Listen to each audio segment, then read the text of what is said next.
So good morning everyone, especially to our teachers, Ma'am Kenny, and to my classmates also. Here is the presentation of Profile about the Tagbanua tribe.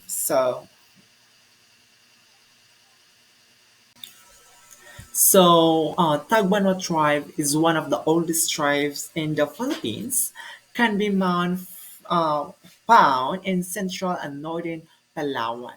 So, it means here uh, they are exist in 22,000 to 24 years ago. So what it means, it they are the original inhabitants of the Philippines. So when we say Tagbanwa, is a constructions of the words Taga, which means inhabitant, and Banwa, which refers to the village of town. So when we kung maminaw ta o makadungog ta sa Tagbanwa tribe, we are uh, imagining what they look like, what is their features. So they are brown skin, slim, straight haired ethnic group. It because of their siguro sa ila ways of living. That's why they all have brown skin and slim. That's why they have that. Okay, and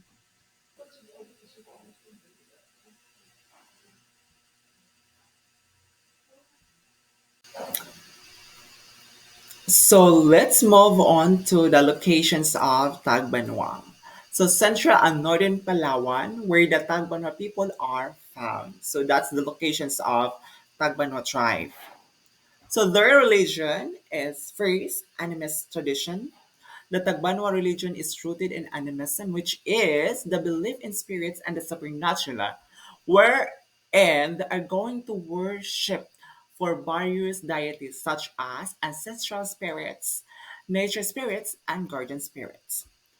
Of course, second is the influence of Catholicism. Some Tabora individuals may also incorporate Catholic rituals and beliefs into their spiritual lives.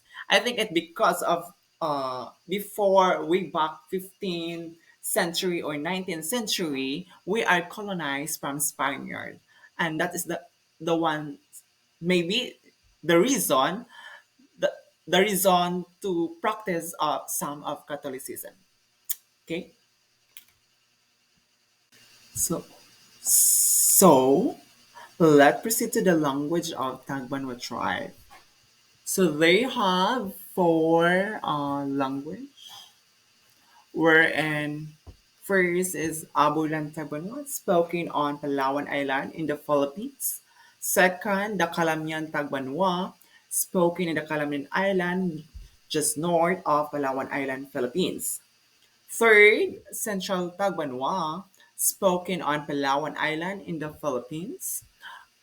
Fourth, Koyonan, a regional Visayan language spoken on the coast of Palawan and the Coyo Island. So that's the language of Tagbanwa tribe.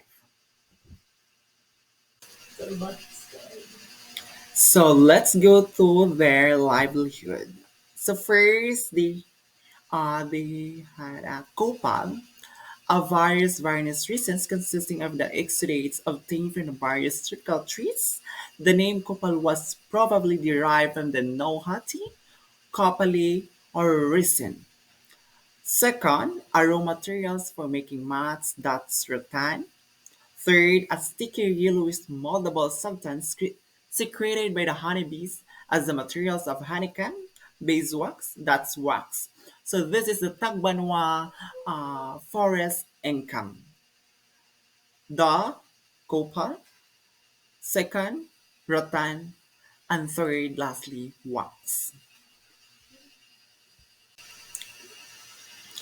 So let's go to the ways of living of Tagbanwa. So they have four. First is fishing, second is woodworking, third mat making, and fourth is basketry.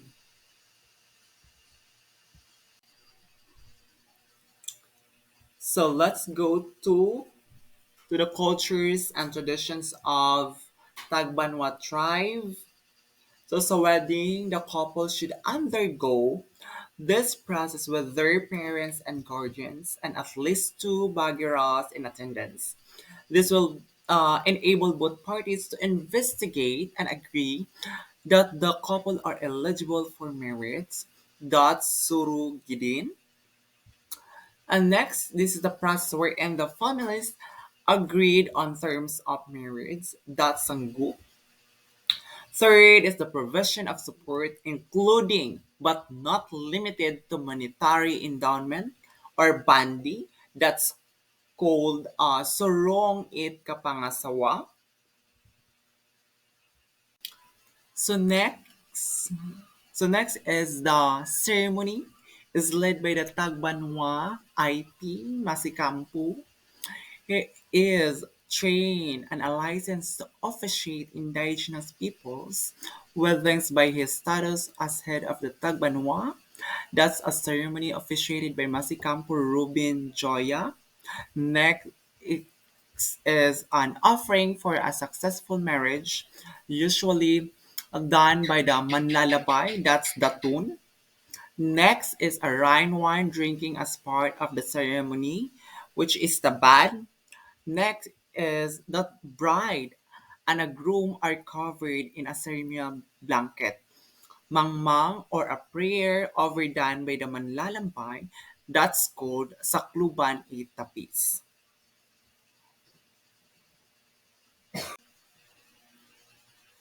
So next, the supreme leader to solemnize the wedding, that's a masikampo.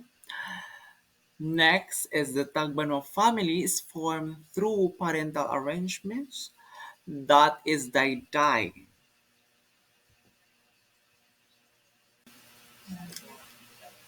So next is used in wedding before and after ceremony to elaborate the unforgettable moments of their lives. That's called tarik. Next is performed by males and a dance for all participants of Pagdiwata after they have drunk the ceremonial tabad, which is rice and wine, kalindapan, which is called bugas-bugasan. Next is the final Thanksgiving for a bountiful harvest, and that's called kaluuban. So let's go to the dances of Tagbanwa tribe. So first is a ritual dance that honors an ancestral spirits and seeks their blessings for a bountiful harvest and protections from her. That's called a pagdiwata. Second is a truly commonly associated with the Taosu people that the Pangalay dance is also performed some Tagbanwa society. It is a graceful and elegant dance characterized by fluid hands movements and gestures, and that's called pangalay.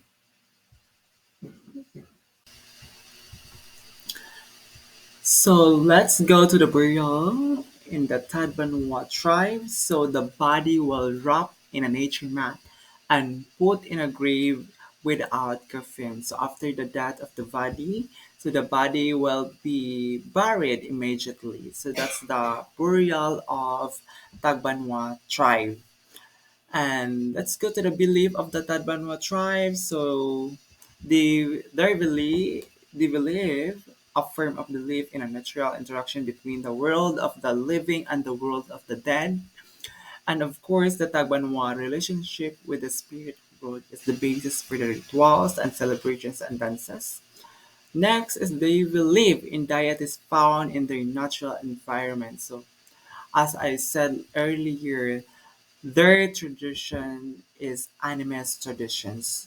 So this is why they have this kind of belief. Ito ako na tayo.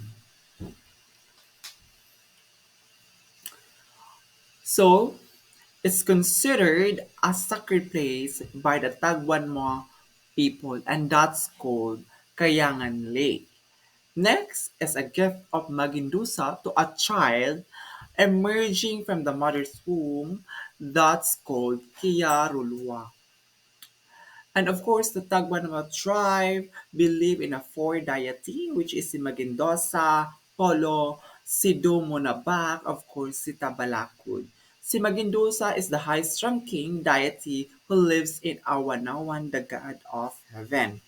Of course, si Polo, the god of sea, and of course, si Domonabak is the god of the earth. And of course, si Tabalakod is the god of the criminal world.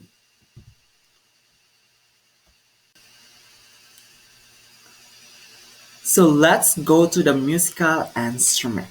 First is the gong, played as the parrot is being performed. Second is the gimbal, is a drum made of the skin of a lizard. Third is a tipano, is a mouth float. And of course, fourth is the kudlong, is a boat float. So let's go to the costumes of Tagbanwa tribe. First is the anbalad, the traditional menswear, supported by a woven rattan waistband. Then next is the salungin, a woman attire from pounded bark of trees, and the preparations of this bark was unique. And that's the costume of Tagbanwa tribe. So next is daily clothing of Tagbanwa tribe. So Tagbanwa later adopt some articles of Muslim clothing. So that's the daily clothing of the Tagbanwa tribe. So let's go to the foods of Tagbanwa tribe. So first is rice as a ritual food and a divine gift from which the ritual wine is fermented. So that's rice. And of course, followed by rice wine, and that's called tabad. And next is food during, I mean, a rice wine of food during wedding ceremony. And next is a signature dishes of Tagbanwa and also used as a malaria herbal, and that's called obod ng yato. Next is a fruit bearing that is part of the Tagbanwa traditional food, and that's called the gala, or in English, breadfruit. Next is the bamboo shoot salad, and that's called the ensaladang labong. Next is a breadfruit mash, and that's called a nilopak narimas. Next is cookies from what is this? Cookies from parrot, and that's called a crackers. So let's proceed. So let's proceed to the subgroups, which are they have a subgroup of four subgroups, which are Apurakwan. Second is Anagwan. Then third is Silaganin, or I mean Silanganin. Then fourth is Tandulanin. So that's the subgroups of Tagbanwa tribe. So let's proceed to the tribal system of governance, which is political system. So the Masikampo, the chieftain, is the apex of this hereditary chieftain class that the Tagbanwa inherited from the Moro Islamized Bornean chiefs. So that's the tribal system of the governance of the Tagbanwa tribe. So let's proceed their educations of the Tagbanwa tribe, which is children learn by the observing and participating in the daily activities of the adults. So that's the education of the Tagbanwa tribe. So lastly, the rules in today's society of the Tagbanwa tribe is one of the sources of the livelihood, livestock, rice planting, fishing, and raising of the honey until now. So they are the inheritor and practitioner of the unique cultures and ways of relating to people and environment. So Tagbanwa tribe has a great contributions to the modern psychology, And of course, the Tagbanua contribute to the sustainability and productivity of may ecosystem. So that's the role of in today's society. So that's all of our presentations of Group 5, the Tagbanwa tribe.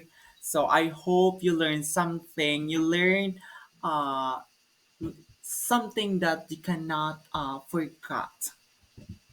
So that's all. Thank you.